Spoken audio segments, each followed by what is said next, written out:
Hi, my name is Jess Kimball. Welcome to Birth Story Processing.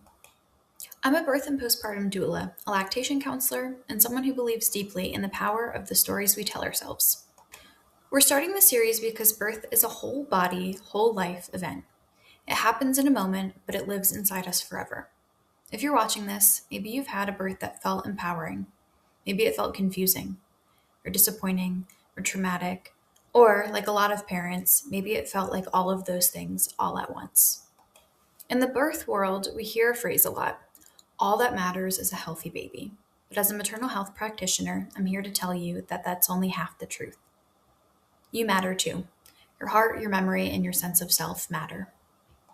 I have had so many families tell me that they just want to survive, that they blocked out the birth and postpartum periods. We don't go into survival mode when it comes to a wedding or graduations, birthdays, or any other big celebration in our lifetime. I don't think parents should have to go into survival mode during those periods either. Today, we're going to talk about something called the reproductive story. This is the internal narrative that you've held, often since childhood, about how you would become a parent. It's your expectations, your fantasies, the cultural influences of the places you grew up, and your deepest hopes. It is a core part of your adult identity. When birth doesn't unfold the way we imagined, the story doesn't change, it ruptures. Today, we're going to look at that rupture and start the process of rebuilding. Much of my learning on this topic is credited to Dr. Julie Bindeman, an incredible reproductive psychologist. Before we look at your birth, we have to look at the blueprint you were handed. We call these dominant discourses. These are loud, often unspoken messages from society or family that tell us that good birth or a good parent looks like blank. Think about the messages you grew up with. Maybe it was women in our family just drop babies and keep working. A real birth is a natural birth. Modern medicine is the only thing that keeps us safe. A good mother puts herself last from the very first contraction. These aren't just ideas. They are bricks you use to build your expectations.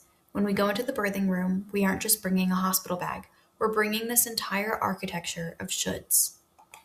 Now, it can be great to have goals. It can be great to set a birth plan of how you hope the birth will go. I'm not denying that. As a doula, I work with families to kind of get those expectations mapped out and figure out how we can get as close to that as possible.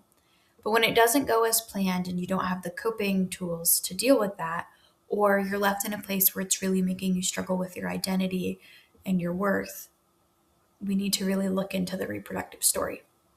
I want you to take a moment right now. If you have a notebook, write down one dominant discourse you carried into your pregnancy. What was the loudest message you heard about what birth was supposed to be? I'll give you a moment.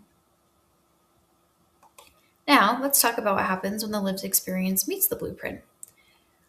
When your reality diverges from your imagined story, we experience a narrative gap. This gap is where the most painful emotions live.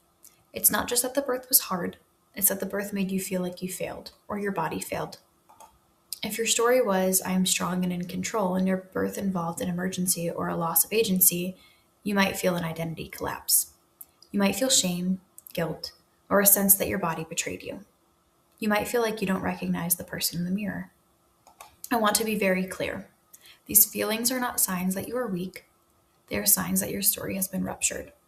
Healing requires rewriting the story, not erasing the parts that hurt. Close your eyes for a second. Ask yourself, what parts of your imagined story are you still grieving? Is it the way I thought I'd feel when I first saw the baby? Is it the role I thought my partner would play? Just name it. You don't have to fix it. Just name it. I'll give you a moment. Imagine a horizontal line. On the far left is your childhood. On the far right is today. Let's map out early childhood. What was the first thing you ever heard about how babies are born? Was it a scary story? A beautiful one? Now look at young adulthood. What did you expect for your own life? Did you think it would be easy? Did you assume that you'd have a certain type of provider? What were you told about becoming pregnant? What were you told about the pregnancy? Now let's look at the pregnancy story. How did you feel when you found out that you were pregnant? What dreams were forming? Now let's look at the birth. The moment that reality happened. What took place? Was it what you expected? Was it good? Was it traumatic? Was it scary? Was it calm?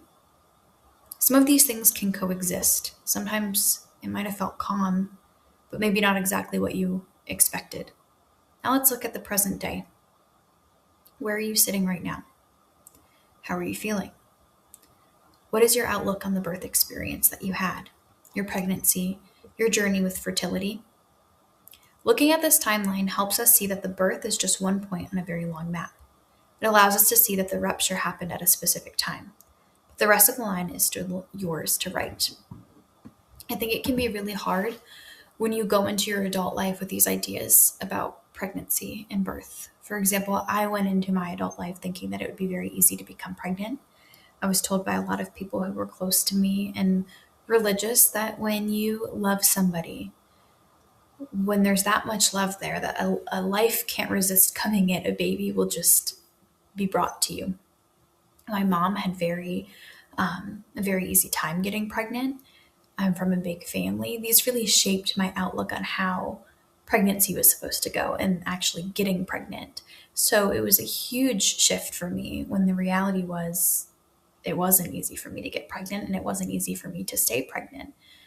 And even though I knew all of these things about birth and postpartum and fertility rates and struggles with conceiving and how it can take this many months to get pregnant, and some people need assistance for X, Y, or Z reasons, it still made me feel like maybe something was wrong with my body, or maybe I wasn't deserving of a baby. And these ideas were really, really tearing me down. And in the period of grief over the experience I was experiencing, I, as I struggled with what was happening, I was up late at night, and the lack of sleep and a spiraling brain are not a good combination. So I had to really look at these stories I was told growing up and unpack them and figure out why this experience felt like such a heavy grief and why it felt like something was wrong with me, or maybe I wasn't deserving, because I knew that those things weren't true. I knew what the research showed. I was able to use the birth worker part of my brain to kind of sort through that, but these feelings were still coming up. So kind of looking at the reproductive story lets us understand why we're experiencing grief and where it's coming from. What exactly are we grieving? And what we're grieving is the story we were told. You know, as human beings, we're really good at looking for meaning in things and finding a story and dreaming of what it's going to look like. And we can picture it so clearly. So when it doesn't happen that way, it is like we're losing something. So this exercise is really to kind of look at where those ideas came from and unpack them and see, are these things that you truly believe about yourself? Are these stories that we can rewrite a little bit based on what you've experienced now? What does the birth that you actually had and the pregnancy you actually had, what does that reveal to you that's different from this story? Does it reveal that you are strong and you are a fighter? Kind of rewriting those stories. And that can take a while, you know, having something not go how you initially anticipated and going through that grief period. There's no timeline with it. This is just the beginning. This is just a very small step in processing your birth or pregnancy or fertility experience. And as we close this first session, I want to leave you with a message. Nothing is wrong with you. Really, nothing. Your reactions make sense. Your feelings are valid. Your story deserves care. You are not broken. You are not failing. And you are certainly not alone. And as we unpack this reproductive story and the narrative that you have, it's important to understand that your partner had a narrative too. And when those things come together, you know, there's differences between how you expected things to go and how they expected things to go. And they may have an outlook that makes it easier for them to support you in this time. They may be struggling themselves too. So having these conversations with a partner can be really, really important. In the next video, we're going to get a bit more practical. We're going to talk about how the brain stores these memories and how we can use our 5 senses to start mapping out the event itself. Between now and then, it's important that you're gentle with yourself. If the narrative gap feels wide today, just remember we are building a bridge across it, one word at a time. There are plenty of resources out there if you are in need of support, even though it's incredibly hard to do sometimes. It's important that you ask. I love the Fourth Trimester Project. They have so many resources. Um, Anchor is a perinatal mental health center based in North Carolina. They are incredible. I love the Quiet Connection podcast. It really dives into a lot of storytelling from parents and practitioners on just different experiences with birth and postpartum and different outlooks. And I think that those stories, when you feel a connection to them and you feel like someone really understands you, it helps with that feeling of feeling alone and overwhelmed. So I highly recommend checking those out.